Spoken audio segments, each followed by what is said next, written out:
Hello friends, welcome back to cinema explainer. ഇന്ന് നമ്മൾ 2026 പുറത്തിറങ്ങിയ മേ ഹാ എന്ന പഞ്ചാബി മൂവിയെ കുറിച്ചിട്ടാണ് നോക്കാൻ പോകുന്നത്. സിനിമയിലേക്ക് കടക്കുന്നതിന് മുമ്പ് ചാനൽ ഇതുവരെ സബ്സ്ക്രൈബ് ചെയ്യാതെയാണ് നിങ്ങൾ വീഡിയോ കാണുന്നതെങ്കിൽ ചാനൽ ഒന്ന് സബ്സ്ക്രൈബ് ചെയ്ത് തൊട്ടടുത്തുള്ള ബെല്ലൈക്കൺ ഒന്ന് അമർത്തിയാൽ ഞങ്ങൾ അപ്ലോഡ് ചെയ്യുന്ന പുതിയ വീഡിയോസ് നിങ്ങളുടെ കയ്യിലേക്ക് ഉടനെ തന്നെ എത്തുന്നതായിരിക്കും. സോ നമുക്ക് ഒട്ടും സമയം കളയാതെ തന്നെ സിനിമയിലേക്ക് കടക്കാം. സിനിമയുടെ തുടക്കത്തിൽ രാത്രി സമയത്ത് ബാൽക്കണിയിൽ നിന്നുകൊണ്ട് ഒരു പെൺകുട്ടി തൻ്റെ കാമുകനോട് ഫോണിൽ സന്തോഷത്തോടെ സംസാരിച്ചുകൊണ്ടിരിക്കുകയാണ്. അവിടേക്ക് വരുന്ന ആ പെൺകുട്ടിയുടെ അച്ഛനും ചേട്ടനും ഇത് കാണുന്നു. അവരവളെ ക്രൂരമായി തല്ലുകയും ഉപദ്രവിക്കുകയും ചെയ്യുന്നു. മൊബൈൽ ഫോൺ പിടിച്ചു വാങ്ങാണ്. ഇതിനുശേഷം ആ പയ്യൻ നിന്നെ തേടി എങ്ങനെ വരുമെന്ന് നോക്കാമെന്ന് പറഞ്ഞ് അവരവളെ അടുത്തുള്ള മുറിയിലേക്ക് വലിച്ചഴച്ചു കൊണ്ടുപോകുന്നു. ഈ പെൺകുട്ടി പ്രണയിക്കുന്ന കാര്യം വീട്ടുകാർ അറിഞ്ഞതുകൊണ്ട് അവളെ ഹൗസ് അറസ്റ്റ് ചെയ്യുകയാണ്. ആ ബിൽഡിങ്ങിന് പുറത്തുള്ള ഒരു ലൈറ്റ് മിന്നി മിന്നി കത്തുന്നുണ്ട്. പെട്ടെന്ന് അത് ഓഫാവുന്നു. അവിടെ കട്ട് ചെയ്താൽ നമ്മുടെ ഹീറോയാണ് കാണിക്കുന്നത്. സിറ്റിയിലുള്ള ഒരു അപ്പാർട്ട്മെൻറ്റിൽ അവൻ ഒരു വീടെടുത്ത് ഇനി മുതൽ അവിടെയാണ് താമസിക്കാൻ പോകുന്നത്. പഴയ സ്ഥലത്ത് നിന്ന് ഈ പുതിയ സ്ഥലത്തേക്ക് മാറുന്നതിനായി സാധനങ്ങളൊക്കെ എടുത്തുകൊണ്ട് വന്നിട്ടുണ്ട്. സാധനങ്ങൾ എടുത്തു വയ്ക്കാൻ ആളുകളും വന്നിട്ടുണ്ട്. ഗ്ലാസ് സാധനങ്ങളൊക്കെ ശ്രദ്ധിച്ച് നോക്കി വെക്കണമെന്ന് പറഞ്ഞ് അവൻ വീടിനുള്ളിലേക്ക് പോകുന്നു. അപ്പോഴാണ് അവനൊരു ഫോൺ കോൾ വരുന്നത്. വേറെ ആരുമല്ല, ഹീറോയുടെ കാമുകിയാണ്. അവളോട് ആ ഫ്ലാറ്റിനെ കുറിച്ച് സംസാരിക്കുമ്പോൾ അവൾ അതിൻ്റെ ഇൻറ്റീരിയറിനെ കുറിച്ചൊക്കെ സംസാരിക്കാൻ തുടങ്ങുന്നു. നീ എൻ്റെ കാമുകിയെ പോലെ അല്ലല്ലോ, ഒരു ഇൻറ്റീരിയർ ഡിസൈനറെ പോലെയാണ് സംസാരിക്കുന്നത് എന്നൊക്കെ അവൻ പറയുന്നുണ്ട്. ഈ ഫ്ലാറ്റിലേക്ക് കയറുമ്പോൾ കോൾ അറ്റൻഡ് ചെയ്ത് ഫോൺ ചെവിയിൽ വെച്ചതാണ് അവൻ. വീടൊക്കെ സെറ്റ് ചെയ്ത് കഴിഞ്ഞിട്ടും അതുവരെ ഫോണിൽ സംസാരിച്ചുകൊണ്ടേയിരിക്കുകയാണ്. ഹീറോയുടെ സുഹൃത്തും അവനെ സഹായിക്കാൻ അവിടെ വന്നിട്ടുണ്ട്. ഇവൻ എപ്പോഴാണോ ഒന്ന് ഫോണിൽ സംസാരിച്ച് തീർക്കുക എന്ന് പ്രതീക്ഷിച്ച് നിൽക്കുകയാണ് അവൻ. രാവിലെ തുടങ്ങിയ സംസാരം രാത്രി വരെ തുടരുകയാണ്. സംസാരിച്ചുകൊണ്ടിരിക്കുമ്പോൾ തന്നെ ഫോൺ സ്വിച്ച് ഓഫ് ആവുന്നു. ചാർജ് തീർന്നു പോയല്ലോ എന്ന് ഹീറോ പറയുമ്പോൾ സുഹൃത്ത് പറയുന്നുണ്ട്, രാവിലെ മുതൽ വൈകുന്നേരം വരെ ഇങ്ങനെ നിർത്താതെ ഫോണിൽ സംസാരിക്കുകയാണല്ലോ, അതെന്താ ഫോണാണോ അതോ ജനറേറ്റർ ആണോ? എനിക്ക് നല്ല വിശപ്പുണ്ട്, നമുക്ക് കഴിച്ചാലോ? ശരി എന്ന് പറഞ്ഞവർ രണ്ടുപേരും ഭക്ഷണം കഴിക്കുന്നു. കഴിച്ചു തീരുന്നത് വരെ ഫോൺ ചാർജ് ആവുകയാണ്. ഭക്ഷണം കഴിച്ച് കഴിഞ്ഞ ഉടനെ കാമുകിയുടെ കോൾ വരുന്നു. വീണ്ടും ഫോൺ ചെവിയിൽ വെച്ച് സംസാരിക്കാൻ തുടങ്ങുന്നു. അടിസ്ഥാനപരമായി നമ്മുടെ ഹീറോ ഒരു പാട്ട് എഴുതി വെച്ചിട്ടുണ്ട്. എന്നാൽ അത് സുഹൃത്ത് ഇതുവരെ കമ്പോസ് ചെയ്ത് തീർത്തിട്ടില്ല. ഇപ്പോൾ അവർ ഫ്ലാറ്റിലേക്ക് പുതുതായി മാറിയതേ ഉള്ളൂല്ലോ. സ്റ്റുഡിയോ സെറ്റപ്പ് ഒക്കെ ചെയ്ത് കഴിഞ്ഞിട്ട് ആ പാട്ട് നിനക്ക് അയച്ചു തരാം എന്ന് ഹീറോ പറയുന്നു. ഹീറോയും അവൻ്റെ സുഹൃത്തും മ്യൂസിക് ഡയറക്ടർമാരാണ്. അതുമാത്രമല്ല, ഹീറോയുടെ കാമുകി ഒരു ഡാൻസറാണ്. ഇനി 10 ദിവസത്തിനുള്ളിൽ ഒരു പ്രോഗ്രാം വരാനുണ്ട്. ആ പ്രോഗ്രാമിന് വേണ്ടിയിട്ടാണ് ഹീറോ പാട്ട് റെഡിയാക്കുന്നത്. പ്രോഗ്രാമിന് ഇനി 10 ദിവസം സമയമുണ്ടല്ലോ, അതിനുള്ളിൽ പാട്ട് റെഡിയാവും. അതുപോലെ നീ എന്തിനാണ് അവിടെ കിടന്ന് കഷ്ടപ്പെടുന്നത്? ഇങ്ങോട്ടേക്ക് തന്നെ വരാലോ, നമുക്ക് രണ്ടുപേർക്കും ഒരേ ഫ്ലാറ്റിൽ ഒരുമിച്ച് താമസിക്കാം എന്ന് ഹീറോ പറയുന്നു. നീ എന്തേ പറയുന്നതെന്ന് കാമുകി ചോദിക്കുകയാണ്. ലിവിങ് റിലേഷൻഷിപ്പ് ഒന്നും തെറ്റല്ല. ഇപ്പോൾ ഒരുപാട് കപ്പിൾസ് ഒരുമിച്ചല്ലേ താമസിക്കുന്നത്? നമ്മൾ രണ്ടുപേരും വൈകാതെ കല്യാണം കഴിക്കാൻ പോകുന്നവരല്ലേ, ഇതിലെന്താ പ്രശ്നം എന്ന് ഹീറോ ചോദിക്കുന്നു. സംസാരിച്ചുകൊണ്ടിരിക്കുമ്പോൾ തന്നെ പെട്ടെന്ന് ഫോൺ കട്ടാവുന്നു. എന്താ പറ്റിയതെന്ന് കരുതി അവൻ തിരിച്ചു വിളിക്കുന്നു. പക്ഷേ ലൈൻ പോകുന്നില്ല. കുറച്ച് കഴിഞ്ഞ് വീണ്ടും വിളിക്കുന്നു. നെറ്റ്വർക്ക് ഇല്ല എന്ന് വരാണ്. വീണ്ടും കുറച്ച് കഴിഞ്ഞ് വിളിക്കുമ്പോൾ ഫോൺ സ്വിച്ച് ഓഫ് ആണ്. പിന്നീട് എത്ര തവണ വിളിക്കുമ്പോഴും ഹീറോയുടെ കാമുകിയുടെ മൊബൈൽ ഫോൺ സ്വിച്ച് ഓഫ് ആയി തന്നെ ഇരിക്കുകയാണ്. ഒരു ദിവസമോ 2 ദിവസമോ അല്ല, ആഴ്ചകളും മാസങ്ങളും കഴിഞ്ഞു. ഇപ്പോൾ ഹീറോയെ കാണാൻ തന്നെ വല്ലാത്തൊരു കോലത്തിലാണ്. അത്രത്തോളം അവൻ ആ പെൺകുട്ടിയെ സ്നേഹിച്ചിരുന്നു. അവൾ പറയാതെ എങ്ങോട്ടേക്കോ പോയി. എപ്പോഴും ആ ബാൽക്കണിയിലെ ജനാലയിലൂടെ നോക്കി സിഗരറ്റ് വലിച്ചുകൊണ്ടേയിരിക്കും. സുഹൃത്ത് പറയുന്നുണ്ട്, നമ്മളിവിടെ വന്നിട്ട് 1 മാസമായി, നീ ഇതുവരെ ഒരു പാട്ട് പോലും മുഴുവനായി എഴുതിയിട്ടില്ല. തന്ന അഡ്വാൻസ് അവർ തിരികെ ചോദിക്കുകയാണ്. എന്താടാ ചെയ്യുക? അപ്പോൾ ഹീറോ പറയുന്നുണ്ട്, എൻ്റെ ജീവിതത്തിന് തന്നെ ഒരു ഉത്തരം കിട്ടിയിട്ടില്ലടാ. 1 മാസം മുമ്പ് കാമുകിയുടെ ഫോൺ സ്വിച്ച് ഓഫ് ആയതല്ലേ, ഇതുവരേക്കും അത് സ്വിച്ച് ഓഫ് തന്നെയാണ്. എവിടെ പോയി, എന്ത് സംഭവിച്ചു എന്നൊന്നും അറിയില്ല. ശരി, അന്വേഷിക്കാമെന്ന് കരുതി ഹീറോയുടെ സുഹൃത്ത് വഴി ഒരു പെൺകുട്ടിയെ കാണുന്നു. ആ പെൺകുട്ടിയോട് ഹീറോയുടെ കാമുകിയെക്കുറിച്ച് അന്വേഷിക്കുമ്പോൾ അവൾ ഞെട്ടിക്കുന്നൊരു വിവരം പറയുന്നു. അതെന്താണെന്ന് വെച്ചാൽ, 1 മാസം മുമ്പ് ഈ പെൺകുട്ടി ഗുരുദാസ്പൂർ എന്ന ഗ്രാമത്തിലുള്ള ഒരു പയ്യൻ്റെ കൂടെ ഒളിച്ചോടിപ്പോയി എന്നാണ്. ഈ വിവരം ആ നാടിനെ തന്നെ ഞെട്ടിച്ചു അത്രേ. ഈ പെൺകുട്ടി ചെയ്ത പ്രവൃത്തി കാരണം ആ ഗ്രാമത്തിലുള്ള മറ്റു പെൺകുട്ടികളോടുള്ള വിശ്വാസം കുറഞ്ഞുകൊണ്ടിരിക്കുകയാണെന്നും അവൾ പറയുന്നുണ്ട്. ആ പെൺകുട്ടിയുടെ അച്ഛൻ പരാതി നൽകിയിട്ടുണ്ട്. അപ്പോൾ ഹീറോയുടെ സുഹൃത്ത് ചോദിക്കുന്നുണ്ട്, ആ പയ്യനെ കുറിച്ച് നിനക്കറിയാമോ? അവൻ എവിടെയുണ്ട്? അവനെ എവിടെ കാണാൻ സാധിക്കും? അപ്പോൾ അവൾ പറയുന്നുണ്ട്, എനിക്ക് ആ വിവരങ്ങളൊന്നും അറിയില്ല. ഞാനിപ്പോൾ ഇവിടെ വന്നിരിക്കുകയാണല്ലോ, എന്നെ നിന്റെ കൂടെ കണ്ടാൽ വലിയ പ്രശ്നമാവും, അതുകൊണ്ട് ഞാൻ പോവുകയാണ്. പോകുന്നതിന് മുമ്പ് അവൾ പറയുന്നുണ്ട്, സങ്കടപ്പെട്ടിരിക്കുന്ന നിന്റെ സുഹൃത്തിന് വേണ്ടി ഞാനൊരു കാര്യം പറയാം, അത് അവനോട് പറയണം. ഒളിച്ചോടി പോയവൾ പോയത് തന്നെയാണ്. അവൾ ഇനി ഒരിക്കലും തിരികെ വരില്ല. അവളെക്കുറിച്ച് ഓർത്ത് വിഷമിച്ചിരിക്കാതെ അവൻ്റെ സ്വന്തം ജീവിതം നോക്കാൻ പറയണം എന്ന് പറഞ്ഞിട്ട് അവൾ അവിടെ നിന്നും പോകുന്നു. ഹീറോ വിഷമിച്ചുകൊണ്ടിരിക്കുകയായിരുന്നല്ലോ. ആ പെൺകുട്ടി തന്നെ പറ്റിച്ച് ഉപേക്ഷിച്ചു പോയതാണെന്ന് കരുതി ഇനി നമ്മൾ എന്തിനാ വിഷമിക്കുന്നത്, നമുക്കും നമ്മുടെ ജീവിതം നോക്കാമെന്ന് കരുതി താടിയൊക്കെ നീട്ടി വളർത്തി നടന്ന അവൻ ഷേവ് ചെയ്ത് വൃത്തിയായി വീണ്ടും പാട്ട് എഴുതാൻ തുടങ്ങുന്നു. ജോലി നന്നായി തുടരാമെന്ന് കരുതി പാട്ട് എഴുതുമ്പോഴാണ് സോഷ്യൽ മീഡിയയിൽ ഒരുപാട് ഫ്രണ്ട് റിക്വസ്റ്റുകൾ വന്നത് അവൻ ശ്രദ്ധിക്കുന്നത്. അതിൽ സീറത്ത് എന്നൊരു പെൺകുട്ടിയുടെ പ്രൊഫൈൽ അവൻ കൺഫേം ചെയ്യുന്നു. അങ്ങനെ ചെയ്ത അടുത്ത നിമിഷം മുതൽ സീറത്തിൽ നിന്നും മെസ്സേജുകൾ വരാൻ തുടങ്ങുന്നു. അവർ തുടർച്ചയായി നമ്മുടെ ഹീറോയുമായി സംസാരിക്കാൻ തുടങ്ങുന്നു. ഹീറോയ്ക്കും ഈ ഒരു സാഹചര്യത്തിൽ ആരെങ്കിലും സംസാരിക്കാനുണ്ടായിരുന്നെങ്കിൽ കൊള്ളായിരുന്നു എന്നൊരു പ്രതീക്ഷയുണ്ടായിരുന്നു. അങ്ങനെ അവനും സീറത്തുമായി സംസാരിക്കാൻ തുടങ്ങുന്നു. ചാറ്റിൽ തുടങ്ങിയ ഈ സൗഹൃദം നാളുകൾ കഴിയുന്തോറും ഫോൺ കോളുകളായി മാറുന്നു. രണ്ടുപേരും ഫോണിൽ ഒരുപാട് നേരം സംസാരിക്കുന്നു. അങ്ങനെ അവർക്കിടയിൽ പതിയെ പ്രണയം മുട്ടിടുന്നു. അവിടെ കട്ട് ചെയ്താൽ പോലീസ് സ്റ്റേഷനാണ് കാണിക്കുന്നത്. പോലീസ് സ്റ്റേഷന് പുറത്ത് ഹീറോയുടെ മുൻ കാമുകിയുടെ അച്ഛൻ സ്റ്റേഷന്റെ വാതിൽക്കൽ തന്നെ ഇരിക്കുന്നത് കാണാം. ദിവസവും സ്റ്റേഷനിൽ വന്നു പോകുന്ന ആളാണ്. അവിടെയുള്ളൊരു പോലീസ് ഓഫീസർ പറയുന്നുണ്ട്, ഈ വയസ്സായ ആളെ കാണുമ്പോൾ സങ്കടം തോന്നുന്നുണ്ട്, ദിവസവും വന്നിരിക്കുകയാണ്. അപ്പോൾ മറ്റൊരു പോലീസ് ഓഫീസർ എന്താ പ്രശ്നം എന്ന് ചോദിക്കുകയാണ്. അയാളുടെ മകൾ ഗുരുദാസ്പൂരിലുള്ള ഒരു പയ്യന്റെ കൂടെ ഒളിച്ചോടി പോയത്രേ. ഗുരുദാസ്പൂർ ഒരു സാധാരണ ഗ്രാമമാണെന്നാണ് നമ്മൾ കരുതുന്നത്. പക്ഷെ അതൊരു വലിയ സ്ഥലമാണ്. ഇവരുടെ മകളെ കണ്ടെത്താനേ കഴിയുന്നില്ല. ഇയാളെ കാണുമ്പോൾ പാവം തോന്നുന്നുണ്ട്.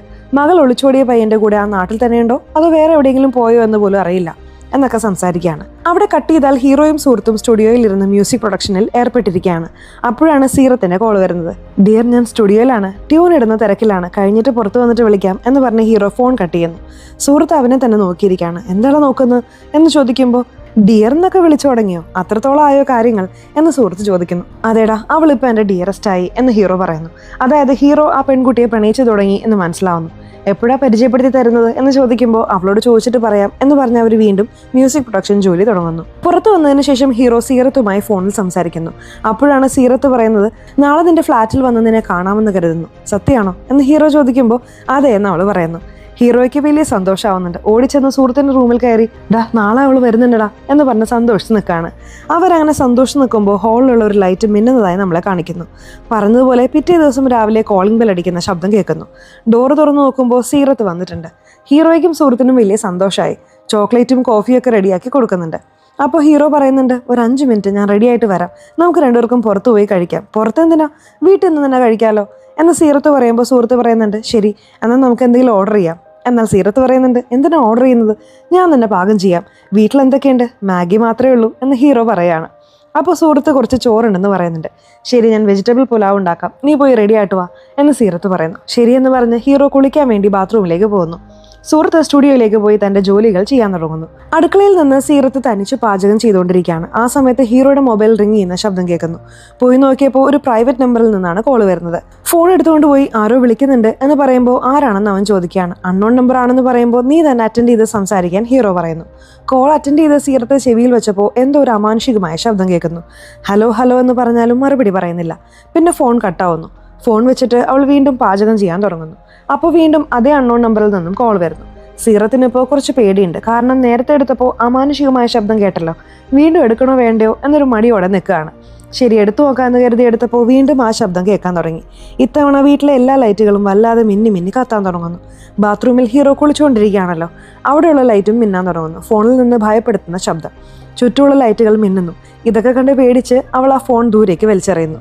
വലിച്ചെറിഞ്ഞ വേഗത്തിൽ കോൾ കട്ടാവുന്നു. വീണ്ടും കോൾ വരാൻ തുടങ്ങുകയാണ്. ഓട്ടോമാറ്റിക്കായി കോൾ അറ്റൻഡ് ആവുന്നു.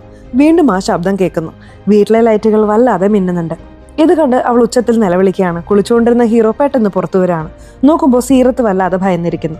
ഹീറോ അവളെ സമാധാനിപ്പിച്ച് ബസ് സ്റ്റോപ്പിൽ കൊണ്ടുവരുന്നു. സീറത്ത് വല്ലാതെ അപ്സെറ്റ് ആയിട്ടാണ് ഇരിക്കുന്നത്. നീ എന്തിനാ അപ്സെറ്റ് ആയിട്ടിരിക്കുന്നത്, വീട്ടിൽ നടന്നൊക്കെ മറന്നേക്ക്, അതൊക്കെ വെറും ഇമാജിനേഷൻ മാത്രമാണ്. നീ ഫോൺ എറിഞ്ഞപ്പോൾ പൊട്ടിപ്പോയെന്നല്ലേ പറഞ്ഞത്, പക്ഷെ ഫോൺ നോക്ക്, ഒരു കുഴപ്പമില്ല. നീ വല്ലാതെ സ്ട്രെസ് ആയിരിക്കുന്നതുകൊണ്ടാവാം അങ്ങനെ തോന്നിയത്. നീ ഡൽഹിയിലേക്ക് സേഫ് ആയിട്ട് പോ, പെട്ടെന്ന് തന്നെ എൻ്റെ ജോലികളൊക്കെ തീർത്തിട്ട് ഞാൻ നിന്നെ കാണാൻ അങ്ങോട്ടേക്ക് വരാം, പിന്നെ നമുക്ക് ഒരുമിച്ച് നിൽക്കാം എന്ന് പറഞ്ഞ് സ്നേഹത്തോടെ ഹീറോ അവളെ ബസ്സിൽ കയറ്റി വിടുന്നു. എന്നാൽ ഹീറോയുടെ വീട്ടിൽ നടന്ന കാര്യങ്ങൾ വീണ്ടും വീണ്ടും ചിന്തിച്ചുകൊണ്ടാണ് സീറത്ത് ബസ്സിലിരിക്കുന്നത്. ബസ്സിൽ അവളുടെ അടുത്ത സീറ്റ് കാലിയായിരുന്നു. പെട്ടെന്ന് ആരോ വന്നിരിക്കുന്നത് പോലെ സീറത്തിനൊരു സാന്നിധ്യം അനുഭവപ്പെടുന്നു. എന്നാൽ അവിടെ ആരുമില്ല. പെട്ടെന്ന് അവളുടെ തോളിൽ ആരോ ചാരിയതുപോലെ ഒരു പ്രഷർ ഫീൽ ചെയ്യുന്നു. തൊട്ടു നോക്കുന്നുണ്ട്, പക്ഷെ ആരുമില്ല. ക്യാമറ പിന്നിൽ നിന്ന് കാണിക്കുമ്പോൾ ചുരുണ്ട മുടിയുള്ള ഒരു പെൺകുട്ടി ഒരു അമാനുഷിക രൂപം ആ സീറ്റിൽ ഇരിക്കുന്നതായും സീറത്തിന്റെ തോളിൽ ചാരിയിരിക്കുന്നതായും കാണിക്കുന്നു. പിറ്റേ ദിവസം രാവിലെ സീറത്തിന്റെ കോൾ വരുന്നു. എടുത്തപ്പോൾ താൻ ഡൽഹിയിലെത്തിയെന്ന് അവൾ പറയുന്നു. ഇപ്പോഴാണ് എനിക്ക് ജീവൻ തിരികെ കിട്ടിയതുപോലെ തോന്നുന്നത്. ആകെ ടെൻഷനിലായിരുന്നു, പേടിച്ചിട്ടാണ് ട്രാവൽ ചെയ്തത് എന്നൊക്കെ പറയുമ്പോൾ ശരി, നീ PG എത്തിയിട്ട് വിളിക്കേ എന്ന് പറഞ്ഞ് ഫോൺ കട്ട് ചെയ്യുന്നു. ക്യാബ് പിടിച്ച് PG-യിലുള്ള ഏരിയയിൽ വന്നിറങ്ങുന്നു. ആ വഴിയിലൂടെ നടന്നു വരുമ്പോൾ എതിരെ 3 ചെറിയ പെൺകുട്ടികൾ നടന്നു വരുന്നുണ്ട്. ആ കുട്ടികൾ സീറത്തിനെ നോക്കി, ഇതാ ആ ചേച്ചി നിങ്ങളെ വിളിക്കുന്നു എന്ന് പറയുമ്പോൾ അവൾ തിരിഞ്ഞു നോക്കാണ്. അവിടെ ഒരു ഭയാനകമായ പെൺകുട്ടിയുടെ രൂപം നിൽക്കുന്നു. പേടിച്ച് മുന്നോട്ടേക്ക് തിരിഞ്ഞു നോക്കുമ്പോൾ നേരത്തെ പറഞ്ഞ ആ 3 പെൺകുട്ടികളെയും കാണാനില്ല. നോക്കുമ്പോൾ കൺമുന്നിൽ ഒരു ജോക്കറിന്റെ രൂപമുള്ള ഒരാൾ വന്ന് നിൽക്കുന്നു. അവനെ കണ്ട് ഭയന്ന സീറത്ത് ഒന്നും മിണ്ടാതെ അവിടെ നിന്നും പോകുന്നു. PG-യിലെത്തിയപ്പോൾ ആ PG-യുടെ വാർഡൻ സീറത്തിനോട് പരാതി പറഞ്ഞുകൊണ്ട് മുകളിലേക്ക് കൂട്ടിക്കൊണ്ടുപോകുന്നു. ഡൽഹി പഴയതുപോലെയൊന്നുമല്ല, ഇപ്പൊ പൂർണ്ണമായിട്ടും മാറി, വിലക്കയറ്റമൊക്കെ വന്നു. പണിക്കാരെ വിളിച്ചാൽ തന്നെ വലിയ ശമ്പളമാണ് ചോദിക്കുന്നത്. ശരി, ആ കഥ വിടാം. ഈ PGക്ക് കുറച്ച് റൂൾസ് ആൻഡ് റെഗുലേഷൻസ് ഒക്കെ ഉണ്ട്, അതൊക്കെ നീ പാലിക്കണം. രാവിലെ, ഉച്ചയ്ക്ക്, വൈകുന്നേരം ഏത് സമയത്താണ് ഭക്ഷണം തരിക എന്നൊക്കെ പറഞ്ഞ് നിനക്ക് എന്തെങ്കിലും പ്രശ്നമുണ്ടെങ്കിൽ താഴേക്ക് വരണം. എനിക്ക് മുട്ടുവേദനയുള്ളതുകൊണ്ട് മുകളിലേക്ക് വരാൻ വയ്യ. പിന്നെ പ്രധാനമായിട്ടും ബോയ് ഫ്രണ്ട്സിനെ ഒന്നും PGയിൽ കൊണ്ടുവരാൻ പാടില്ല എന്നൊക്കെ പറഞ്ഞിട്ട് അവർ പോകുന്നു. അതിനുശേഷം സീറത്ത് താക്കോല് വാങ്ങി തന്റെ റൂമിലേക്ക് പോകുന്നു. ഫ്രഷ് ആവാൻ വേണ്ടി വാഷ് ബേസിനിലെ പൈപ്പ് ഓൺ ആക്കുമ്പോൾ ഫോൺ വരുന്നു. ആരാണെന്ന് നോക്കിയപ്പോൾ അവളുടെ അച്ഛനാണ്. കോൾ എടുത്തപ്പോൾ അദ്ദേഹം പറയുന്നത് വ്യക്തമായി കേൾക്കുന്നില്ല. നിക്ക് അച്ഛൻ, ഞാൻ പുറത്തു വന്ന് സംസാരിക്കുക എന്ന് പറഞ്ഞ് അവൾ പുറത്തേക്ക് വരികയാണ്. അപ്പോൾ വാഷ് ബേസിനിലെ പൈപ്പിൽ നിന്ന് ശക്തമായ വെള്ളം വരാൻ തുടങ്ങുകയാണ്. വാഷ് ബേസിൻ നിറഞ്ഞ് വെള്ളം പുറത്തേക്ക് ഒഴുകാൻ തുടങ്ങുകയാണ്. സീറത്ത് തന്റെ അച്ഛനോട് പറയുന്നുണ്ട്, സത്യത്തിൽ എനിക്ക് ഈ സ്ഥലം ഇഷ്ടപ്പെട്ടില്ല അച്ഛാ, കുറച്ച് നാൾ അഡ്ജസ്റ്റ് ചെയ്ത് നിൽക്കാം, പിന്നെ നല്ലൊരു സ്ഥലം നോക്കി മാറാ അച്ഛാ എന്ന് പറഞ്ഞ് ടവൽ ഉണക്കാൻ വേണ്ടി താഴേക്ക് നോക്കുമ്പോൾ കുറച്ചു മുമ്പ് അവൾ കണ്ട ജോക്കറിന്റെ രൂപത്തിലുള്ളവൻ താഴെയുള്ള ഒരു ടീ ക്യാനിൽ നിന്ന് ചായ എടുത്തുകൊണ്ടിരിക്കുന്നത് കാണുന്നുണ്ട്. ചായ നിറഞ്ഞു തൂന്നുണ്ടെങ്കിലും അവൻ അത് ഓൺ ചെയ്ത് വെച്ച് സീറത്തിനെ തന്നെ നോക്കി നിൽക്കുകയാണ്. സീറത്തിന് വല്ലാതെ പേടിയാവുന്നുണ്ട്. വളരെ വിചിത്രമായ അവൻ സീറത്തിനെ നോക്കി ചിരിക്കുകയാണ്. പേടിച്ചുപോയ അവൾ വേഗം റൂമിൽ പോയി വാതിലടച്ചു കിടക്കുന്നു. പാതിരാത്രിയിൽ പെട്ടെന്ന് അവൾക്ക് ചുറ്റും ഭയപ്പെടുത്തുന്ന ശബ്ദങ്ങൾ കേൾക്കാൻ തുടങ്ങുന്നു. ഒരു പെൺകുട്ടി ശ്വാസം വിടുന്നത് പോലുള്ള ശബ്ദം ഞെട്ടി ഉണരാണ്. ഉടനെ ഹീറോയെ വിളിച്ച് അവൾ പറയുന്നുണ്ട്, ഞാൻ നിന്റെ വീട്ടിൽ നിന്ന് വന്നത് മുതൽ എന്നെ ആരോ ഫോളോ ചെയ്യുന്നത് പോലെ എനിക്ക് തോന്നുന്നുണ്ട്. എൻ്റെ കൂടെ ആരോ ഉള്ളതുപോലെ തോന്നുന്നു. എനിക്ക് വല്ലാത്ത പേടിയാവുന്നുണ്ട്. അന്ന് വീട്ടിലുണ്ടായിരുന്നപ്പോൾ എൻ്റെ കൺമുന്നിൽ വെച്ചാണ് ഫോൺ പൊട്ടിയത്. പക്ഷെ പിന്നീട് നോക്കിയപ്പോൾ ഫോണിന് ഒരു കുഴപ്പമില്ല. ഇവിടെ വന്നപ്പോൾ വിചിത്രമായ ശബ്ദങ്ങളൊക്കെ കേൾക്കുന്നു. എൻ്റെ കൂടെ ആരോ ഉള്ളതുപോലെയുണ്ട്. എനിക്ക് പേടിയാവുന്നുണ്ട്. ഹീറോ പറയുന്നുണ്ട്, ഇവിടെ നോക്ക്, നീ ഒരുപാട് ദൂരം ട്രാവൽ ചെയ്തു പോയതാണ്, അതും അറിയാത്തൊരു സ്ഥലത്താണ് നിൽക്കുന്നത്. ആ സ്ട്രെസ് കൊണ്ടാണ് നിനക്ക് ഇങ്ങനെയൊക്കെ തോന്നുന്നത്. അങ്ങനെയൊന്നുമില്ല, സമാധാനമായിട്ടിരിക്കുക എന്നവൻ ഉപദേശിക്കുന്നു. ഇതുകൂടാതെ നിനക്ക് എന്തെങ്കിലും പ്രശ്നമുണ്ടെങ്കിൽ എന്നെ വിളിക്ക്, ഞാൻ അങ്ങോട്ടേക്ക് വരാമെന്ന് പറഞ്ഞപ്പോൾ അവൾ ശരിയെന്ന് പറയുന്നു. അവൾ സ്റ്റെപ്പിൽ ഇരുന്നുകൊണ്ടാണ് ഹീറോയോട് സംസാരിക്കുന്നത്. അപ്പോൾ അവൾക്ക് പിന്നിലായി ആ ചുരുണ്ട മുടിയുള്ള പെൺകുട്ടി ഇരിക്കുന്നതായി കാണിക്കുന്നു. ആ പെൺകുട്ടിയെ നമുക്ക് മാത്രമേ കാണാൻ സാധിക്കുന്നുള്ളൂ. ഇത് വെച്ച് നോക്കുമ്പോൾ ഏതോ ഒരു പെൺകുട്ടിയുടെ ആത്മാവ് സീറത്തിനെ ഫോളോ ചെയ്യുന്നുണ്ടെന്ന് വ്യക്തമാവുന്നു. സീറത്ത് ദില്ലിയിൽ വന്നത് ഒരു കോഴ്സ് പഠിക്കുന്നതിന് വേണ്ടിയിട്ടാണ്. അങ്ങനെ ആദ്യ ദിവസം ക്ലാസ്സിലിരിക്കുമ്പോൾ അവൾക്ക് പിന്നിലായി ആരും ഇരുന്ന് അവളെ തന്നെ നോക്കുന്നതായി അവൾക്ക് തോന്നുന്നു. ക്ലാസ് നടന്നുകൊണ്ടിരിക്കുമ്പോൾ അവൾ തിരിഞ്ഞു നോക്കുന്നു. പക്ഷെ അവിടെ ആരുമില്ല. ടീച്ചർ പറയുന്നുണ്ട്, ഇവിടെ ശ്രദ്ധിക്കുക, എങ്ങോട്ടേക്കാണ് നോക്കുന്നതെന്ന്. അതിനുശേഷം സീറത്ത് വീണ്ടും ക്ലാസ്സിൽ ശ്രദ്ധിക്കാൻ തുടങ്ങുന്നു. പക്ഷേ പിന്നിലായി ആ ചുരുണ്ട മുടിയുള്ള പെൺകുട്ടി ഇരിക്കുന്നതായി നമുക്ക് കാണാം. അവിടെ കട്ട് ചെയ്താൽ നമ്മുടെ ഹീറോ വല്ലാതെ ഡിസ്റ്റർബ്ഡ് ആയിട്ട് ഇരിക്കുകയാണ്. ഹീറോയുടെ സുഹൃത്ത്, എന്ത് പറ്റി, നീ എന്തോ ഒരുമാതിരി ഇരിക്കുന്നത് എന്ന് ചോദിക്കുമ്പോൾ ഞാൻ സീറത്തിനെ ഓർത്ത് വിഷമിച്ചിരിക്കുകയാണ് എന്ന് പറയുന്നു. ഇതിന് പിന്നിൽ വല്ല അമാനുഷിക ശക്തികൾ ഉണ്ടാവുമോ എന്ന് സുഹൃത്ത് ചോദിക്കുമ്പോൾ അങ്ങനെയൊന്നുമില്ല, അതൊക്കെ വിഡ്ഢിത്തമാണ് എന്ന് ഹീറോ പറയുന്നു. അപ്പോൾ സുഹൃത്ത് പറയുന്നുണ്ട്, അതൊക്കെ വിഡ്ഢിത്തമാണെങ്കിൽ ഇതിനെക്കുറിച്ചുള്ള ഇത്രയും ബുക്കുകൾ എന്തിനാണ് വരുന്നത്? അവിടെ കട്ട് ചെയ്താൽ സീറത്ത് അവളുടെ റൂമിലിരുന്ന് പഠിക്കുകയാണ്. അപ്പോൾ വാതിലിൽ മുട്ടുന്ന ശബ്ദം കേൾക്കുന്നു. അവൾ പോയി തുറന്നു നോക്കിയപ്പോൾ അവിടെ ആരുമില്ല. ആരുമില്ലല്ലോ എന്ന് കരുതി ഡോർ അടയ്ക്കുമ്പോൾ ആ ചുരുണ്ട മുടിയുള്ള പെൺകുട്ടി റൂമിനുള്ളിൽ നിൽക്കുന്നുണ്ട്. പക്ഷെ അത് സീറത്തിന് കാണാൻ കഴിയുന്നില്ല. അവൾ വീണ്ടും വന്നിരുന്ന ബുക്ക് എടുത്ത് പഠിക്കാൻ തുടങ്ങുന്നു. പെട്ടെന്ന് ലൈറ്റ് മിന്നാൻ തുടങ്ങുന്നു. അവളുടെ ചെവിയിൽ വിചിത്രമായ ശബ്ദങ്ങൾ കേൾക്കാൻ തുടങ്ങുന്നു. അവൾ പതിയെ പേടിക്കാൻ തുടങ്ങാണ്. നോക്കുമ്പോൾ എതിർവശത്തെ ചുവരിൽ വലിയൊരു നിഴൽ കാണാം. അതൊരു പെൺകുട്ടിയുടെ രൂപത്തിലായിരുന്നു. അത് കണ്ട് സീറത്ത് ഞെട്ടിപ്പോവാണ്. പിന്നീട് കട്ടിലിനടിയിൽ നിന്ന് ആ ചുരുണ്ട മുടിയുള്ള പെൺകുട്ടി കട്ടിലിന് മുകളിലേക്ക് കയറി വരുന്നു. ഇപ്പോൾ സീറത്തിന് അവളെ കാണാൻ സാധിക്കുന്നുണ്ട്. പേടിച്ച് ഉച്ചത്തിൽ നിലവിളിക്കാൻ പോലും ആകാതെ അവൾ മരവിച്ചിരിക്കുകയാണ്. ആ PGയിലെ മുഴുവൻ ലൈറ്റുകളും മിന്നാൻ തുടങ്ങുന്നു. പിന്നീട് സീറത്തിന്റെ ശരീരത്തിലേക്ക് ആ ആത്മാവ് കയറുന്നതായി കാണിക്കുന്നു. ലൈറ്റുകൾ മിന്നുന്നത് കണ്ട് പേടിച്ച് വാർഡൻ ആ PGയിൽ നിന്ന് ഓടിപ്പോവാണ്. ഇപ്പോൾ സീറത്തിന്റെ ശരീരത്തിൽ ആ ആത്മാവ് പ്രവേശിച്ചിരിക്കുന്നു. സീറത്ത് എഴുന്നേറ്റ് ഭരതനാട്യം കളിക്കാൻ തുടങ്ങുന്നു. ആ റൂമിൽ സീറത്ത് മാത്രമേ ഉള്ളൂ എങ്കിലും ചുവരിലെ നിഴലിൽ 2 പെൺകുട്ടികൾ ഡാൻസ് ചെയ്യുന്നതായി കാണാം. അവിടെ കട്ട് ചെയ്താൽ ഹീറോ മ്യൂസിക് പ്രൊഡക്ഷനിൽ ഏർപ്പെട്ടിരിക്കുകയാണ്. ഒരു സിംഗർ പാട്ട് പാടുന്നുണ്ട്. എന്നാൽ ഹീറോ അതിൽ ശ്രദ്ധിക്കാതെ സീറത്തിനെ കുറിച്ചാണ് ചിന്തിക്കുന്നത്. അവിടെ കട്ട് ചെയ്താൽ സീറത്ത് എവിടെയോ പുറത്തു പോയിട്ട് വീണ്ടും ഹോസ്റ്റലിലേക്ക് വന്നുകൊണ്ടിരിക്കുകയാണ്. അപ്പോൾ സീറത്തിനെ ആ ചുരുണ്ട മുടിയുള്ള പെൺകുട്ടി ഫോളോ ചെയ്തു വരുന്നതായി നമ്മളെ കാണിക്കുന്നു. മറുവശത്ത് ഹീറോ സീറത്തിനെ കാണാൻ പോവാന്ന് കരുതി ബാഗൊക്കെ പാക്ക് ചെയ്യാണ്. എന്നാൽ അവൻ ഒരുപാട് ജോലികളുണ്ട്. അപ്പോൾ സുഹൃത്ത് പറയുന്നുണ്ട്, അവൾക്കൊന്നും സംഭവിക്കില്ല, നീ വിഷമിക്കണ്ട. എന്നാൽ ഹീറോ, അല്ലടാ, എനിക്കെന്തോ തകരാറുള്ളതായി തോന്നുന്നു എന്ന് പറയാണ്. അപ്പോൾ സുഹൃത്ത് ഒരു പ്ലാൻ പറയുന്നു. ശരി, നമുക്കൊരു കാര്യം ചെയ്യാം. അതേ നാട്ടിൽ തന്നെ എൻ്റെ ഒരു ഫ്രണ്ട് ഹീനയുണ്ട്. ഞാൻ അവളോട് പറഞ്ഞ് സീറത്തിന് എന്ത് പറ്റിയെന്ന് പോയി അന്വേഷിക്കാൻ പറയാം. അതിനുശേഷം നിനക്ക് പോണോ വേണ്ടയോ എന്ന് തീരുമാനിക്കാലോ. പറഞ്ഞതുപോലെ അവൻ ഹീനയെ വിളിച്ച് പറയുന്നു, എനിക്ക് സരബ് എന്ന പേരിലൊരു സുഹൃത്തുണ്ട്. അവന്റെ കാമുകി സീറത്ത് അവിടെ ഒരു PGയിലാണ് നിൽക്കുന്നത്. അവൾക്ക് എന്തോ പ്രശ്നമുണ്ടെന്ന് ഞങ്ങൾ കരുതുന്നുണ്ട്. നീ ഒന്ന് പോയി നോക്കിയിട്ട് അവൾക്ക് എന്തെങ്കിലും പ്രശ്നം ഉണ്ടായോ എന്ന് ചോദിച്ചറിഞ്ഞിട്ട് എന്നെ വിളിക്കുക എന്ന് പറയുമ്പോൾ ഹീന സമ്മതിക്കുന്നു. പറഞ്ഞതുപോലെ ഹീന ഒരു കോഫി ഷോപ്പിൽ വെച്ച് സീറത്തിനെ കാണുന്നു. സീറത്തിനോട്, നിനക്ക് എന്താ പ്രശ്നം, നീ എന്താ ഒരുമാതിരി ഇരിക്കുന്നത് എന്ന് അവൾ ചോദിക്കുമ്പോൾ സീറത്ത് പറയുന്നുണ്ട്, സത്യത്തിൽ ഞാൻ ഹീറോയുടെ വീട്ടിൽ നിന്ന് വന്നത് മുതൽ അവൾ എൻ്റെ കൂടെയാണ് യാത്ര ചെയ്തുകൊണ്ടിരിക്കുന്നത്. ഇപ്പോൾ എൻ്റെ കൂടെ തന്നെയുണ്ട്. ഞങ്ങൾ രണ്ടുപേരും ഒന്നിച്ചാണ് ഇരിക്കുന്നത്. പക്ഷേ എൻ്റെ ലൈഫിൽ നടക്കുന്ന കാര്യങ്ങളൊക്കെ ഓർക്കുമ്പോൾ എനിക്ക് വല്ലാത്തൊരു വിചിത്രമായ ഫീലാണ്. തുടക്കത്തിൽ എനിക്ക് അമാനുഷികമായ ശബ്ദങ്ങളൊക്കെ കേൾക്കാറുണ്ടായിരുന്നു. എന്നാൽ പോകെ പോകെ ഒരു ശബ്ദം മാത്രം വ്യക്തമായി കേൾക്കാൻ തുടങ്ങി. ഇപ്പോൾ ഞാൻ ആ ശബ്ദവുമായി പൊരുത്തപ്പെട്ടു. അവളും എൻ്റെ കൂടെ സെറ്റായി. അതുമാത്രമല്ല, അവർ രണ്ടുപേരും സെറ്റായതുകൊണ്ട് അവൾക്ക് അതിനെ ഇഷ്ടപ്പെട്ടു തുടങ്ങിയെന്നും ഇനി പേടിയില്ലെന്നും സീറത്ത് പറയുന്നു. പെട്ടെന്ന് ഹീന ചോദിക്കുന്നുണ്ട്, അവളെന്ന് പറയുന്നുണ്ടല്ലോ, അവൾ ആരാണ്, എവിടെയുണ്ട്? ദാ ഇവിടെ തന്നെ ഉണ്ട് എന്ന് പറഞ്ഞ് സീറത്ത് തന്റെ തോളിലേക്ക് കൈവയ്ക്കുന്നു. അടുത്ത സീറ്റിൽ ആരുമില്ല. എന്നാൽ അവൾ സീറത്തിന്റെ തോളിൽ കൈവച്ചിരിക്കുന്നത് പോലെയാണ് അവൾ കാണിക്കുന്നത്. ഇത് കണ്ട് അവൾക്ക് ശരിക്കും വട്ടായെന്ന് കരുതി ഹീന അവിടെ നിന്നും എഴുന്നേറ്റ് പോകുന്നു. അവൾ പോയതിനു ശേഷം അവിടെ ആ ചുരുണ്ട മുടിയുള്ള പെൺകുട്ടി ഇരിക്കുന്നത് കാണിക്കുന്നു. ഇപ്പോൾ ഹീന കാർ എടുത്ത് വളരെ വേഗത്തിൽ വരികയാണ്. ഉടൻ തന്നെ ഈ വിവരം ഹീറോയുടെ സുഹൃത്തിനെ വിളിച്ച് പറയാമെന്ന് കരുതി കോൾ ചെയ്യുന്നു.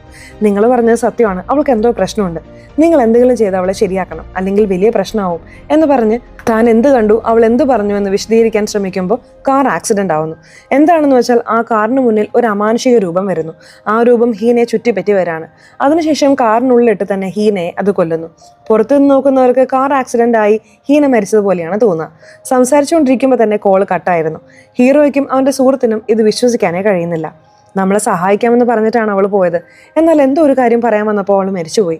അവൾ മരിച്ചെന്ന് വിശ്വസിക്കാനേ കഴിയുന്നില്ല എന്ന് കരുതി അവർ പേടിക്കുകയാണ്. ഏതോ ഒരു ശക്തി സീറത്തിനെ ബാധിച്ചിട്ടുണ്ട്, അതാകും ഹീന കണ്ടുപിടിച്ചത് എന്ന് സുഹൃത്ത് പറയുമ്പോഴേക്കും ഹീറോയ്ക്ക് ഇതിലൊന്നും വിശ്വാസമില്ലാത്തതുകൊണ്ട് അവൻ അതൊന്നും വിശ്വസിക്കുന്നില്ല. സുഹൃത്ത് പറയുന്നുണ്ട്, ഒരുത്തി മരിച്ചു തന്നെ പോയി, ദയവായി നീ ഒന്ന് വിശ്വസിക്ക് എന്ന് പറഞ്ഞ് അവൻ ദേഷ്യപ്പെടുന്നു. അത് മാത്രമല്ല, ഈ ആഴ്ചയിലെ റെക്കോർഡിങ്സ് എല്ലാം ക്യാൻസൽ ചെയ്തെന്നും അവൻ പറയുന്നു. അപ്പോൾ ഹീറോ ഒരു പത്രവാർത്ത കാണിച്ചിട്ട് ഈ പോസ്റ്റ് നോക്ക് എന്ന് പറയാണ്. അതിൽ ഹീറോയുടെ മുൻ കാമുകി എവിടെയാണ്, ജീവനോട് ഉണ്ടോ ഇല്ലയോ എന്ന് പോലും അറിയില്ല എന്നാണ് കൊടുത്തിരിക്കുന്നത്. സുഹൃത്ത് പറയുന്നുണ്ട്, എൻ്റെ ഫ്രണ്ടിനോട് അന്വേഷിച്ചപ്പോൾ അവൾ ഈ വിവരമല്ലേ എനിക്ക് തന്നത്, അത് തന്നെയല്ലേ ഞാൻ നിന്നോട് പറഞ്ഞത്. നമുക്ക് ചുറ്റും എന്താ നടക്കുന്നതെന്ന് എനിക്ക് മനസ്സിലാവുന്നില്ലടാ. ജോൽസിനെ ഇപ്പോൾ മരിച്ചു പോയെന്നാണ് ന്യൂസ് പേപ്പറിൽ വന്നിരിക്കുന്നത്. ഇതിനെല്ലാം തമ്മിൽ എന്തോ ബന്ധമുണ്ടല്ലോ എന്ന് സംശയിക്കുകയാണ്. എൻ്റെ മുൻ കാമുകി ജോൽസ്ന ഒരാളുടെ അടുത്ത് ഭരതനാട്യം പഠിച്ചിരുന്നു. റെഗുലറായി ക്ലാസ്സിൽ പോകുമായിരുന്നു. അവിടെ പോയി അന്വേഷിച്ചാൽ എന്തെങ്കിലും വിവരം കിട്ടുമെന്ന് നോക്കാം എന്ന് പറഞ്ഞ് അവരോടനെ ആ ഡാൻസ് ടീച്ചറെ കാണാൻ പോകുന്നു. ഹീറോയുടെ മുൻ കാമുകി മരിച്ചു എന്ന് തെളിയിക്കാൻ ഈ ടീച്ചറുടെ കയ്യിൽ തെളിവുകളൊന്നുമില്ല. എന്നാൽ അവൾ ആ ടീച്ചറുടെ ഏറ്റവും മികച്ച വിദ്യാർത്ഥിനിയായിരുന്നു. വളരെ കഴിവുള്ളൊരു ഡാൻസർ. ഈ കഥക്, ഭരതനാട്യം എന്നിവ അവൾക്കൊരു പാഷൻ മാത്രമായിരുന്നില്ല, അതായിരുന്നു അവളുടെ ജീവിതം. അതിൽ എങ്ങനെയെങ്കിലും വലിയ നിലയിൽ എത്തണമെന്ന് പറഞ്ഞ് ഒരുപാട് സ്വപ്നങ്ങളോടെ ക്ലാസ്സിൽ വന്ന് കഠിനമായി പ്രാക്ടീസ് ചെയ്തിരുന്നു. എല്ലാം നന്നായി പോകുമ്പോൾ പെട്ടെന്ന് ഒരു ദിവസം അവൾ ക്ലാസ്സിൽ വരുന്നത് നിർത്തി. എന്തു പറ്റിയെന്ന് ചോദിക്കാൻ വിളിച്ചപ്പോൾ ഫോൺ സ്വിച്ച് ഓഫ് ആയിരുന്നു. തുടർന്നുള്ള ദിവസങ്ങളിലും വിളിച്ചു നോക്കി, ഫോൺ എപ്പോഴും സ്വിച്ച് ഓഫ് തന്നെയായിരുന്നു. നാട്ടുകാരൊക്കെ പറഞ്ഞത് അവളൊരു പയ്യന്റെ കൂടെ ഒളിച്ചോടിയെന്നാണ്. എന്നാൽ ടീച്ചർക്കറിയാം, ദിവസവും കാണുന്നതല്ലേ, ആ കുട്ടി അങ്ങനെയല്ല എന്ന് അദ്ദേഹം വിശ്വസിച്ചിരുന്നു. അതിനുശേഷം മറ്റു വിദ്യാർത്ഥികൾക്ക് ക്ലാസ് എടുക്കാൻ തുടങ്ങി. എന്നാൽ പെട്ടെന്ന് കുറച്ച് ദിവസങ്ങളായി ആ സ്റ്റേജിൽ ചിലങ്കയുടെ ശബ്ദവും ഡാൻസ് കളിക്കുന്ന ശബ്ദവും കേൾക്കാൻ തുടങ്ങി. ആ ശബ്ദങ്ങളെല്ലാം ഹീറോയുടെ മുൻ കാമുകി ഡാൻസ് ചെയ്യുമ്പോഴുണ്ടാവുന്ന അതേ ശബ്ദങ്ങളായിരുന്നു. ഇതൊക്കെ വെച്ചിട്ടാണ് അവൾ ഒരുപക്ഷെ മരിച്ചിട്ടുണ്ടാവോ എന്നൊരു സംശയത്തിൽ താൻ സോഷ്യൽ മീഡിയയിൽ പോസ്റ്റ് ഇട്ടതെന്ന് ടീച്ചർ പറയുന്നു. ഈ പോസ്റ്റ് കണ്ടിട്ടാണ് ഇവരവിടെ വന്നത്. ഹീറോ പറയുന്നുണ്ട്, നിങ്ങൾ പറയുന്നതൊക്കെ വെഡിത്തമാണ്. അപ്പോൾ ആ ടീച്ചർ പറയുന്നുണ്ട്, സത്യത്തിൽ ഈ ആത്മാവൊക്കെ ഉള്ളത് സത്യമാണ്.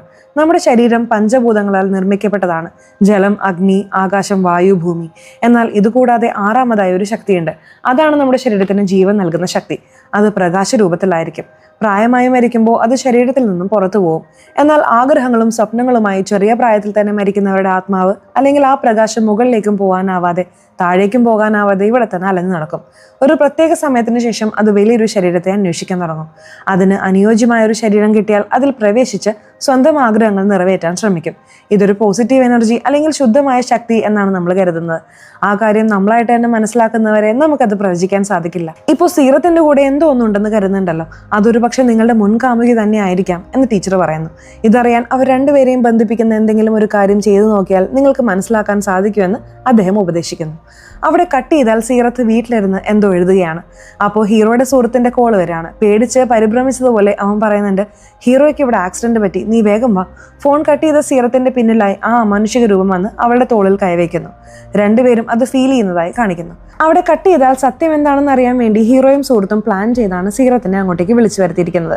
അവിടെ വരുമ്പോൾ തന്നെ അവൾക്ക് പിന്നിലെ സത്യം നിങ്ങൾക്ക് അറിയാമെന്ന് അവൾക്ക് തോന്നിപ്പിക്കരുത് എന്ന് ടീച്ചർ പറഞ്ഞിരുന്നു. സീറത്ത് അവിടെ വരികയാണ്. വളരെ കാഷ്വലായി സംസാരിക്കുന്നു. ഒരു പരിഭ്രമവും ഇല്ല. നീ നന്നായിരിക്കുകയാണല്ലോ, പിന്നെന്താ എന്നോട് കള്ളം പറഞ്ഞത്? നിനക്ക് വേണ്ടി ഞാൻ എന്ത് വേണമെങ്കിലും ചെയ്യും. ഞാൻ മരിച്ചു പോയാൽ പോലും തിരികെ വരും എന്ന് പറയുമ്പോൾ ഹീറോ അവളെ കെട്ടിപ്പിടിക്കുന്നു. അവൾ നോർമലാണ്, നമ്മളാണ് വെറുതെ സംശയിച്ചതെന്ന് ഹീറോ കരുതാണ്. എന്നാൽ സുഹൃത്തിന് എന്തോ ഒരു പ്രശ്നമുള്ളതായി തോന്നുന്നുണ്ട്. രാത്രിയിൽ സീറത്ത് ഡ്രസ്സിംഗ് ടേബിളിന് മുന്നിൽ നിൽക്കുകയാണ്. നിനക്ക് കുഴപ്പമൊന്നുമില്ലല്ലോ എന്ന് ഹീറോ ചോദിക്കുമ്പോൾ എനിക്കൊരു കുഴപ്പമില്ല, ഇപ്പോൾ ഞാൻ കഥക്ക് നന്നായി കളിക്കാൻ തുടങ്ങിയിട്ടുണ്ട് എന്നവൾ പറയുന്നു. ഇത് കേട്ട് ഹീറോ ഞെട്ടാണ്. കാരണം ഹീറോയുടെ മുൻ കാമുകിയാണ് കഥക്ക് കളിച്ചിരുന്നത്. നീ എപ്പോഴാ കഥക്കൊക്കെ പഠിച്ചത്, എപ്പോഴാ കളിക്കാൻ തുടങ്ങിയത് എന്ന് ചോദിക്കുമ്പോൾ ഞാൻ ആദ്യമേ കളിക്കാറുണ്ടല്ലോ എന്ന് പറയുമ്പോൾ ഹീറോ പിന്നിലേക്ക് മാറുന്നു. അവൻ പരിഭ്രമിക്കാൻ തുടങ്ങുന്നു, ശരീരം വിറയ്ക്കാൻ തുടങ്ങുന്നു. മുൻ കാമുകിയുടെ പേര് വിളിക്കുകയാണ്. എന്താ നിനക്കെല്ലാം ഓർമ്മ വന്നോ എന്ന രീതിയിൽ അവൾ സംസാരിക്കുന്നു. ഹീറോയെ നോക്കി അവൾ പറയുന്നുണ്ട്, ഞാൻ ഗുരുദാസ്പൂരിൽ ഒരു പയ്യന്റെ കൂടെ ഒളിച്ചോടി എന്ന് പറഞ്ഞാൽ നീ വിശ്വസിക്കോ? നീയും അങ്ങനെയാണോ കരുതിയത്? അന്ന് രാത്രി എന്താ സംഭവിച്ചതെന്ന് അറിയാമോ എന്ന് പറഞ്ഞ് അവൾ കഥ പറയാൻ തുടങ്ങുന്നു. സിനിമയുടെ തുടക്കത്തിൽ ബാൽക്കണിയിൽ നിന്ന് ഒരു പെൺകുട്ടി കാമുകനുമായി സംസാരിക്കുമ്പോൾ അച്ഛനും ചേട്ടനും കണ്ട് അവളെ ഹൗസ് അറസ്റ്റ് ചെയ്യാൻ കൊണ്ടുപോകുന്നതായി കാണിച്ചില്ലേ? ആ പെൺകുട്ടി വേറെ ആരുമല്ല, ഹീറോയുടെ മുൻ കാമുകി തന്നെയാണ്. ഹീറോയോട് തന്നെയാണ് അവൾ സംസാരിച്ചുകൊണ്ടിരുന്നത്. മുൻ കാമുകിയെ അച്ഛനും ചേട്ടനും തല്ലി ഹൗസ് അറസ്റ്റ് ചെയ്യാനായിരുന്നില്ല, അവളെ കൊല്ലാൻ തന്നെയായിരുന്നു തീരുമാനിച്ചിരുന്നത്. അവൾ പ്രണയിച്ച് കല്യാണം കഴിച്ചാൽ തങ്ങളുടെ മാനം പോകുമെന്ന് കരുതി അവരവളെ കൊന്നുകളഞ്ഞു. അതുമാത്രമല്ല, ഒരു സ്ഥലത്ത് കൊണ്ടുപോയി അവളുടെ ബോഡി കത്തിക്കുകയും ചെയ്തു. ശരീരം കത്താൻ തുടങ്ങിയപ്പോൾ അവൾ ആത്മാവായി മാറി അവിടെ തന്നെ നിന്ന് സ്വന്തം ശരീരം കത്തുന്നത് നോക്കി നിൽക്കുകയായിരുന്നു. അപ്പോഴാണ് അവിടെയുള്ള ലൈറ്റ് മിന്നിക്കൊണ്ടിരുന്നത്. ഹീറോയുടെ മുൻ കാമുകി ഹീറോയെ നോക്കി പറയുന്നുണ്ട്, ഇന്നും നിന്റെ മനസ്സിൽ എനിക്ക് മാത്രമാണ് സ്ഥാനം എന്നാണ് ഞാൻ കരുതിയിരുന്നത്. എന്നാൽ ഞാൻ മരിച്ചു പോയതിനു ശേഷം ഞാൻ ഒളിച്ചോടിപ്പോയെന്ന് കരുതി നീ എൻ്റെ സ്ഥാനം വേറൊരുത്തിക്ക് കൊടുത്തു. അതെനിക്ക് എങ്ങനെ സഹിക്കാൻ കഴിയും? എൻ്റെ സ്ഥാനത്ത് ഞാൻ വേറെ ആരെയും വരാൻ അനുവദിക്കില്ല. അങ്ങനെ വേണമെന്നുണ്ടെങ്കിൽ ഞാൻ നിന്നെ എൻ്റെ കൂടെ കൂട്ടും എന്ന് പറഞ്ഞ് അവൾ ചിരിക്കുന്നു. ആ വീടിനുള്ളിൽ വീണ്ടും അമാനുഷികമായ കാര്യങ്ങൾ നടക്കാൻ തുടങ്ങുന്നു. ഇത് കണ്ട് ഹീറോയും സുഹൃത്തും ഭയന്നു പോവാണ്. സുഹൃത്തിനോട് നീ ഇവിടെ നിന്ന് പൊക്കോ എന്ന് ഹീറോ പറയുന്നുണ്ട്. സുഹൃത്ത് അവിടെ നിന്നും പോകുന്നു. സുഹൃത്തിനെയും ആ ആത്മാവ് വല്ലാതെ ഭയപ്പെടുത്തുന്നുണ്ട്. പിന്നീട് ഹീറോ ഈ വീട്ടിൽ നിൽക്കുന്നില്ല എന്ന് കരുതി വീട് പൂട്ടി താക്കോൽ ബ്രോക്കറെ ഏൽപ്പിച്ച് അവിടെ നിന്നും പോകുന്നു. എന്നിരുന്നാലും ഹീറോയുടെ മുൻ കാമുകി അവനെ ഫോളോ ചെയ്തുകൊണ്ടേയിരിക്കുകയാണ്. ഹീറോയുടെ ലൈഫിൽ വേറെ ആരെങ്കിലും വന്നാൽ കൂടി ആരെയും ഹീറോയുടെ കൂടെ ജീവിക്കാൻ അനുവദിക്കില്ല എന്ന് കാണിച്ചുകൊണ്ട് ഈ സിനിമ അവസാനിക്കുന്നു. സോ സിനിമ എങ്ങനെയുണ്ടായിരുന്നു? ഇഷ്ടപ്പെട്ടോ? സിനിമയെക്കുറിച്ചിട്ടുള്ള നിങ്ങളുടെ അഭിപ്രായങ്ങൾ തീർച്ചയായിട്ടും കമന്റ് ബോക്സിൽ രേഖപ്പെടുത്തണേ. അതുപോലെ ചാനൽ ഇതുവരെ സബ്സ്ക്രൈബ് ചെയ്തിട്ടില്ലെങ്കിൽ ചാനൽ ഒന്ന് സബ്സ്ക്രൈബ് ചെയ്ത് അതുപോലെ ഈ വീഡിയോ ഇഷ്ടപ്പെട്ടാൽ തീർച്ചയായിട്ടും ലൈക്ക് കൂടി തരാൻ മറക്കല്ലേ. സോ ഇനി അടുത്തൊരു വീഡിയോയിൽ കാണുന്നവരെ ബൈ.